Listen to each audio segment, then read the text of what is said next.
वक्रतुण्ड महाकाय सूर्यकोटि समप्रभ निर्विघ्नं कुरु मे देव सर्वकार्येषु सर्वदा।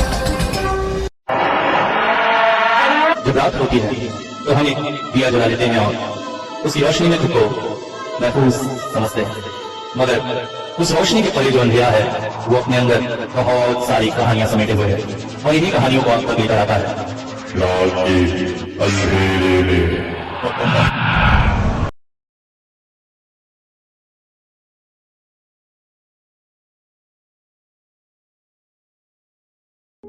आज सवेरे से ही बारिश का माहौल था और शाम ढलते ढलते मौसम में एक अजीब सी सरसराहट, एक अजीब सा भाव आ गया था। रह रहकर बिजली कड़क रही थी, बारिश हो रही थी, हल्की हल्की ठंड थी। हम बूढ़े और जवान सभी क्लब में बैठे थे। क्लब के एक हिस्से में जवानों का झुंड अपनी बातों में मशगूल था, एक हिस्से में हम बूढ़ों का झुंड अपनी बातों में। और ऐसे मौसम में अगर बातों की बात चलती है तो फिर भूतों की ही बात चलती है। बस इसी विषय पर कुछ कुछ बातें हो रही थी कि तभी अपना छाता बंद करते हुए कमरे में प्रविष्ट हुए मिस्टर सान्याल। मिस्टर सान्याल हमारे क्लब के सबसे उम्रदराज व्यक्ति कहलाते हैं। अपने जमाने में पुलिस में डीएसपी के पद पर थे। इंस्पेक्टर पद से पुलिस ज्वाइन किया था और डीएसपी पद से रिटायर हुए थे। काफी दबंग व्यक्तित्व, जीवन के ढेर सारे अनुभव और वैसा ही प्रभावशाली वाणी। उनको देखकर मन अनजाने सम्मान से भर उठता है। इसलिए नहीं कि वो उम्रदराज है, अपितु उनका व्यक्तित्व ही कुछ ऐसा है। उन्हें देखकर जवानों की बात तो छोड़िए, हम बूढ़े भी पीती हुई सिगरेट छुपाने की कोशिश करते हैं। न जाने उस व्यक्ति के व्यक्तित्व में ऐसा क्या है कि खुद ब खुद उन्हें सम्मान देने को मन करता है। कमरे में आते ही वो बोले, क्या बात है, आज किस विषय पर चर्चा हो रही है? मैंने कहा और किस विषय पर होगी, जानते ही तो है ऐसे मौसम में वही भूत प्रेत की अनर्गल बातें। मगर अब आप आ गए हैं, अब कोई एक अच्छा सा अनुभव सुनाइए। आपके अनुभवों में जो आनंद और रस आता है वो किसी के में भी नहीं। डर का माहौल बनाना तो कोई आपसे सीखे। अरे ऐसी कोई बात नहीं है, मैं कोई भूत प्रेत का तांत्रिक तो हूं नहीं। हाँ, जीवन में कुछ अनुभव पाए हैं, वही आप लोगों के साथ बांट लेता हूं, और क्या। इस पर इतनी तारीफों के पुल बांधने का कोई मतलब नहीं था। अरे तारीफों के पुल बांधने की क्या बात है, जो सच है वही कह रहे हैं। हाँ, आपकी बातें तो बस हम लोगों को मंत्रमुग्ध कर देती है। स्वामीनाथ जी बोले। हाँ, तो आज क्या सुना रहे हैं? हिरेन बाबू बोल पड़े। आज तो मैं आप लोगों से सुनने आया था। अरे नहीं नहीं, क्या बात कर रहे हैं, हम लोगों की बातें तो होती रहेंगी। अब चलिए तो थोड़ा स्वाद बदलिए सबका और सुनाइए अपने जीवन की कोई एक जबरदस्त घटना। हाँ, मतलब आप लोग सुन के छोड़ेंगे? बिल्कुल बिल्कुल, हम लोग सुन के ही छोड़ेंगे। अच्छा, वैसे आज मेरे पास ज्यादा समय नहीं है, घर पे कुछ मेहमान आने वाले हैं। बहू ने कहा था जल्दी चले आइएगा। वो तो आने ही नहीं देना चाह रहे थे, मगर जानते हैं आप लोग, एक बार क्लब का चक्कर न लगाओ तो मन में अजीब सी हलचल होती है, इसीलिए चला आया। तो आज एक छोटी सी घटना सुनाऊंगा। अब भूत प्रेत की घटना थी, क्या था मुझे पता नहीं, वो आप लोग अपने विचार से सोच लीजिएगा, मगर हाँ, ये मेरे साथ घटी सत्य घटना है। जैसे ही सान्याल बाबू ने ये बातें कही, हम बूढ़ों के साथ साथ जवानों का झुंड भी अब हमारे चारों ओर गोला बनाकर बैठ गया था और सब बेसब्री से इंतजार कर रहा था कि सान्याल बाबू आज क्या घटना सुना रहे हैं। वो बोले, इसे सन 1975-76 के आसपास की बात समझो। उस समय मैं नए नए इंस्पेक्टर पद पर ज्वाइन हुआ था और पोस्टिंग हुई बिहार और बंगाल की सीमा पर एक दूरवर्ती ग्राम में। अब समझ सकते हो, उस समय ग्राम अंचल मतलब ग्राम में अंचल ही हुआ करते थे। शाम ढले घरों में लालटेन जलना, विद्युत की उपस्थिति तो थी ही नहीं। अब इस जगह पर एक बड़ी अच्छी बात थी कि कर्मचारी आधे बंगाली थे, आधे बिहारी, तो सबके साथ अच्छा संबंध बन जाना अच्छी बात थी। रहने के लिए घर की तलाश भी नहीं करनी पड़ी। वहीं पर मेरे सहकर्मी विद्यापति जी, जो मुझसे उम्र में थोड़े बड़े भी थे, उन्हीं के 2-4 कॉटेज थे, उनमें से एक उन्होंने मुझे दे दिया। मगर कॉटेज दिखाते हुए उन्होंने जो बात कही उसने मुझे बड़ा ही परेशान कर दिया। वो बोले, है भाई सान्याल, तुमको इसी समय यहाँ पोस्टिंग लेना जरूरी था का? कोशिश करके थोड़ा दूसरा जगह पोस्टिंग ले लेते। मगर हुआ क्या विद्यापति जी? हुआ क्या? अरे हाथ जोड़ के कोई अगर मौत का मुंह में आना चाहेगा तो उसको क्या बोलेंगे? तुम जानता है यहाँ का माहौल क्या है। ब्लैक फीवर यहाँ पर कितना भयानक रूप से फैला है। ऊपर से स्वास्थ्य सुविधाओं का जो हमारा देश में अकाल है, ऐसा में अपना प्राण को खतरा में कौन डालता है? इतना दूर ग्राम्य अंचल में आने का क्या मतलब था? अब देखो, 2 हफ्ता पहले ही तो हमारा छोटा लड़की ब्लैक फीवर से मारा गया। हंसता खेलता बच्ची, एक दिन शाम को बुखार हुआ, 2 दिन ज्वर में पड़ा रहा, उसके बाद मर गया। अब तुम समझ सकता है यहाँ का समस्या कितना विकराल है। मगर आप यहाँ क्यों हैं? कथा तुम्हारा ठीक ही है कि अपना बेटी मर जाने पर भी हम यहाँ से ट्रांसफर क्यों नहीं ले रहा है। बाबा हमारा कारोबार तो देख रहा है।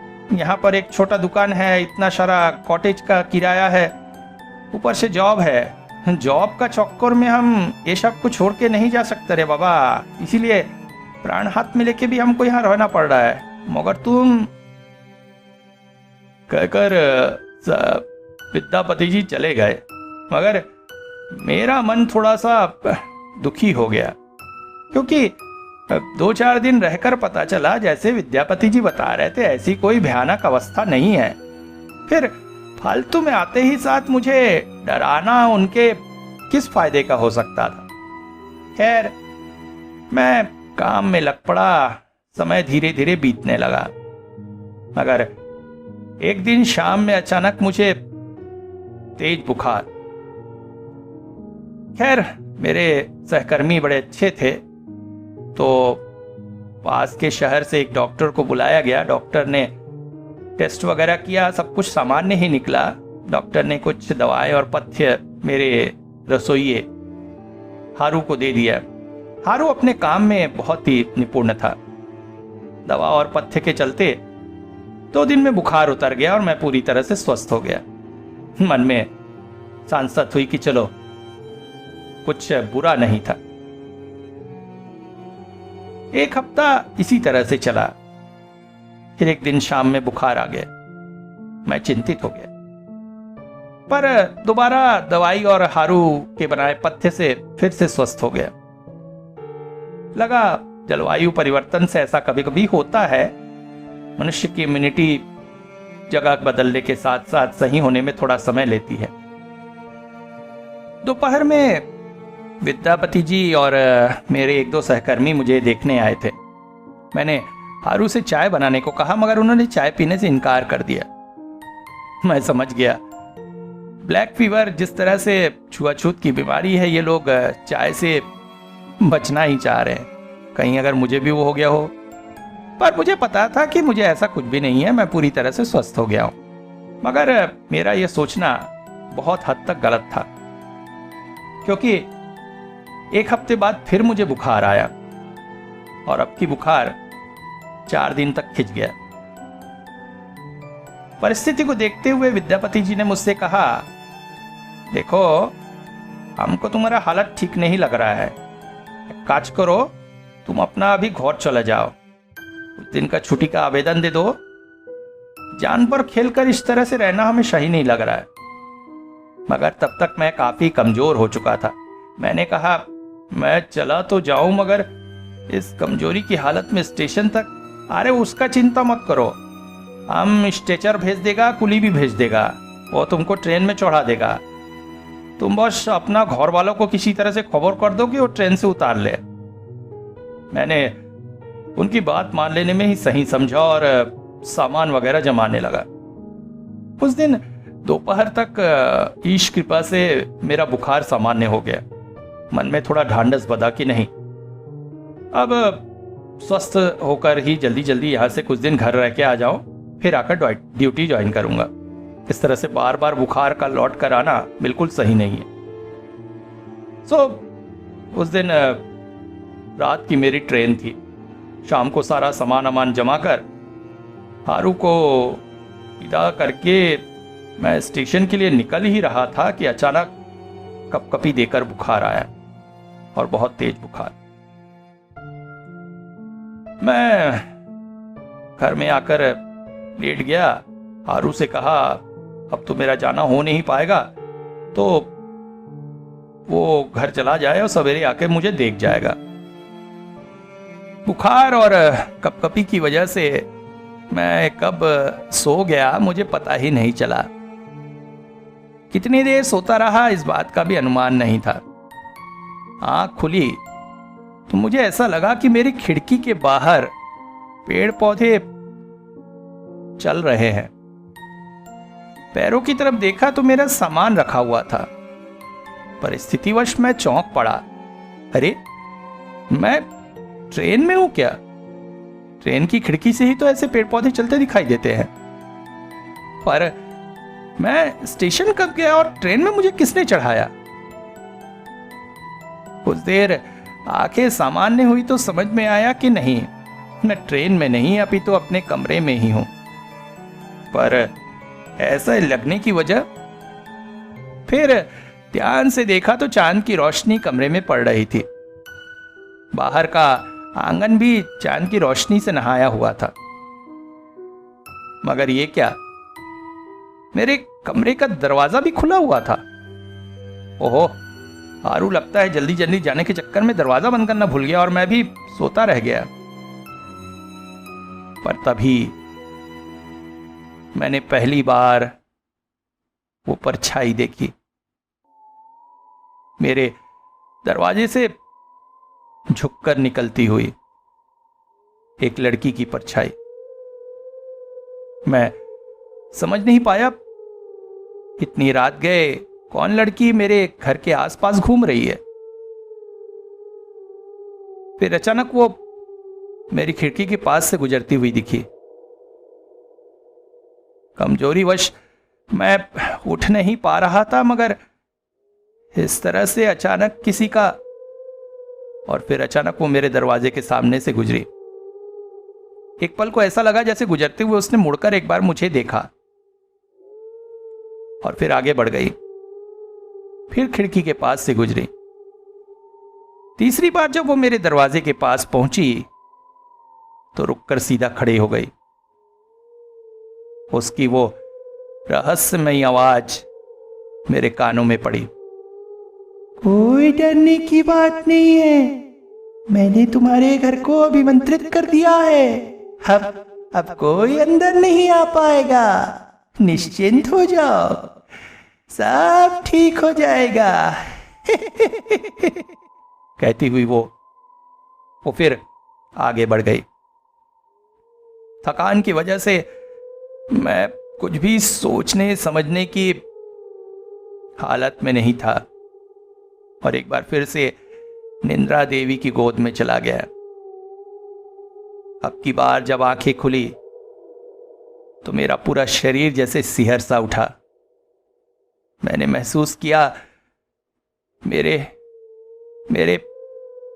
बेड पर पास ही कोई बैठा है, या कहूं बैठी है। मैंने घबराकर उस ओर देखा। चांद की रोशनी में वो आकृति तो दिख रही थी, मगर उसका चेहरा स्पष्ट दिखाई नहीं दे रहा था। पर वही विस्मयकारी आवाज सुनाई दी। डरो मत, चिंता मत करो, आराम से सो जाओ, मैं रात भर तुम्हारे पास हूं। देखती हूं कौन आता है सवेरे तक तुम पूरी तरह से ठीक हो जाओगे। उस विस्मयकारी आवाज में एक अजीब सा सम्मोहन था। मैं जैसे निंद्रा देवी की गोद में फिर से चला गया। क्या हो रहा है, कैसे हो रहा है और क्या होगा, ये मेरे समझ से परे था। अब की बार आंखें खुली तो बाहर सूरज का प्रकाश था। शरीर काफी हल्का लग रहा था।